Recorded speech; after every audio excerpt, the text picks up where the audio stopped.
اهلا وسهلا بكم اعزائي المشاهدين. تحدثنا في الاسابيع الماضيه عن لغه الجسد وكيفيه التعرف على الاخبار والحاله الشخصيه من خلال الايماءات والحركات التي يقوم بها الشخص. اليوم نعود لنلقي الضوء على هذه اللغه التي تتيح لنا معرفه المزيد على الاشخاص حولنا. الحديث افضل في هذا الموضوع افضل ما يتحدث الدكتور مبارك الاشقر او الاشقر المتخصص في علم الفراسة، يعرفنا على أخبار وشخصيات مجموعة من المشاهير. أهلا وسهلا بك. أهلا وسهلا فيك. كيف كانت أصداء الحلقات الماضية؟ كثيرة، في كثير تم الاتصال بي كثير، وفي طبعا الأغلبية عن طريق الويب سايت وعن طريق الأمور هذه، فكانت يعني صداء يعني جيد. في دائما الأشياء هذه على السريع يعني، ولكن إن شاء الله في حلقات أخرى حنركزوا أكثر ونعطي فرصة الاتصال بالتليفونات. نعم.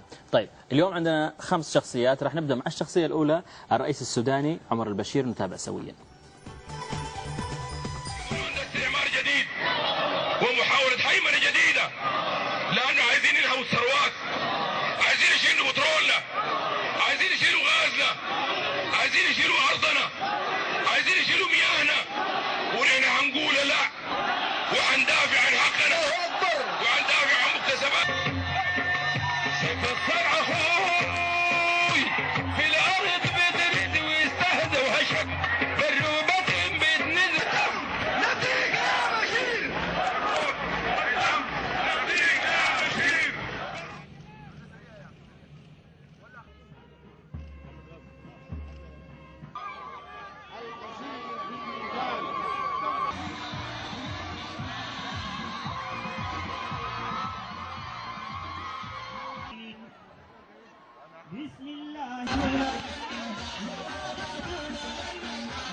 مين فاشل السلطان؟ بقول لهم كلهم مدعي المحكمة الجنائية وأعضاء المحكمة وكل من وقف مع المحكمة تحت جزمتي دي. فعايزينكم أهل دارفور، الله أكبر، أهل دارفور توحدوا صفوفكم، تصلحوا ذات بيناتكم. انتوا يا دارفور أهل الحكمة، أهل الأعراف والتقاليد الحميدة، عارفين كيف تحل قضاياكم وكيف تساووا مشاكلكم.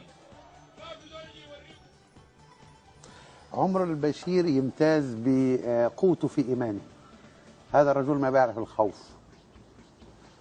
عنده كاريزما خاصة، وخاصة بالإثارة. عنده حاسة سادسة قوية جدا، فالحاسة السادسة ماله هو اللي تعطيه قوة إرادة، قوة شخصية، قوة ما بيخاف. عنده إيمان داخلي، عنده إيمان قد يكون متربي ببيئة دينية قوية جدا، ولذا قوة إيمانه بيعطيه دافع عدم الخوف، ولذا كل ما يستفز كل ما يبدع. هذا الرجل بالذات يعني قوته والكاريزما ماله في استفزازه. فهذا يعني عمر البشير رئيس طبعا. طيب نحلل احنا من خلال طبعا. شوف بالنسبة للرئيس عمر البشير، شوف الأنف يعني مفتح، وهذا يسمى الأنف الأفريقي. طبعا المساحة ما بين الأنف والشفة مساحة قصيرة جدا، هذول جدا عندهم حاسة سادسة، ما عندوش مساحة طويلة كبيرة. كل ما تكبر المساحة كل نسبة الذكاء خفيفة، بس هو ذكي جدا. وهذول دائما عصبيين ولكن حكماء. الدقن ماله الفك، يعني الدقن، شوف الدقن يسمى الدقن المربع، والدقن المربع يمتاز هذول الناس قياديين اغلبيتهم. موجود عند وينستون تشرشل مثلا، تشوفوا مثلا عند بعض من زعماء عنده الدقن اللي هو المربع. لو تشوفوا مثلا عند اوباما عنده الدقن مربع مش مستطيل. هل سيتجاوز محنته؟ حيتجاوز المحنة بحكمة وبقوة، بقطع النظر أنه ليس منجم، ولكن هذا الشخص إيمانه قوي، في الإيمان بيعطيه دافع قوة وما بيخاف. طيب نروح للشخصية الثانية اليوم، هيلاري كلينتون. أهلا وسهلا، خلينا نشوفوها إن شاء الله. نشوف هيلاري الآن. Since the inspectors left, intelligence reports show that Saddam Hussein has worked to rebuild his chemical and biological weapons stock, his missile delivery capability, and his nuclear program. He has also given aid, comfort, and sanctuary to terrorists, including al-Qaeda members.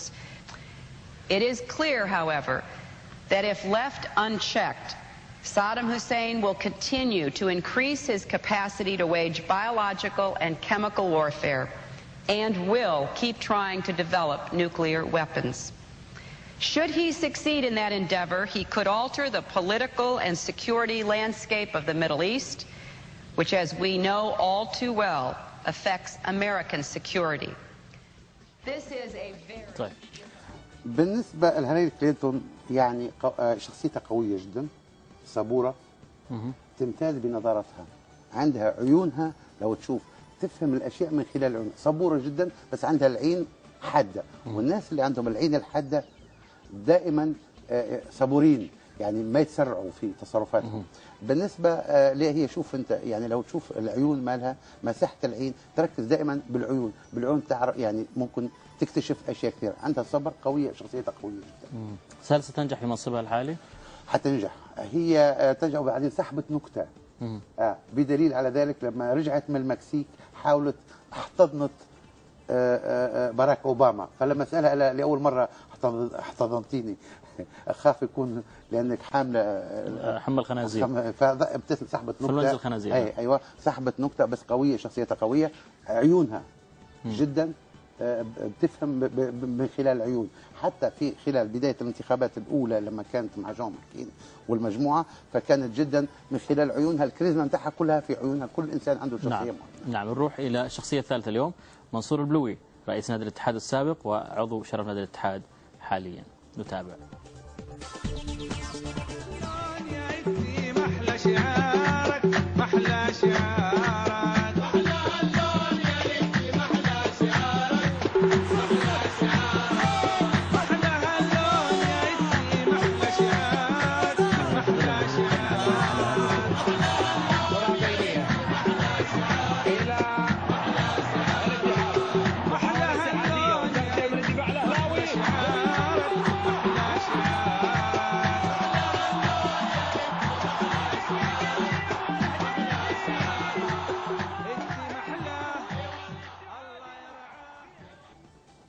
يعني بالنسبة للشيخ طبعا منصور البلوي، الوجه البيضاوي دائما عادة معروفين كرماء وقويين، شخصيتهم قوية وكل شيء باين على وجهه في فرحه وفي حزنه. شوف الوجه البيضاوي دائما مثل القمر، القمر يضوي كثير بس كل ما تقرب انت للمكان يكون فيه ظلام بتشوف القمر يبان اكثر، ولذا مشهورين الوجه البيضاوي. ثم الدقن ماله ما في دقن، شفت الدقن بسيط جدا، وهذول الناس كرماء يعني دائما يعيشوا السعاده. صعب يكون الشخصيه قياديه. بالنسبه للقياده صعب جدا، ولكن ايش يحب التحدي، مستعد يعمل كل شيء، المهم يتحدى، ولكن داخله طفل صغير. طيب نروح للفنانه لطيفه التونسيه، ايضا شخصية عندها كمان جدل. نتابع لقاء، جزء من اللقاء ونسمع. جمهورك اللي بتابعك على روتانا خليجية دائما، نقول لهم توحشكم برشا، وإن شاء الله دائما جديد تلقاوها على كل الروتانات الخليجية والموسيقية والكليب لغاية ما يكون في روتانا مغاربية وتنطلق من تونس إن شاء الله. أي حاجة ليا وصعبت عليك وجيت في بالك، لو قلبك لسه كان عليا تنساني ليه، ولا اللي جرالي مش كفاية؟ طب ده أنا من يوم ما قالوا راجع وأنا ردت روحي تاني فيا، مستني إيه؟ لطيفة جريئة كثير، ذكية كثير، عندها طبعا غرور، يعني تحب نفسها كثير، يعني يعني جزء من النرجسية موجودة فيها، وهذا طبعا الشيء اللي موجود، النرجسية اللي موجود فيها خلاها تاخذ موقعها في الوسط الفني، لكن هي ذكية جدا، جريئة جدا، خيريه جدا، تحب الخير من خلال الملامح الوجه. شفت الدقن انا اللي تكلمت عليه المربع، انه هو يحبوا القياده، يحبوا الحكمه، يحبوا الوصول، فموجود فيها. نعم. نانسي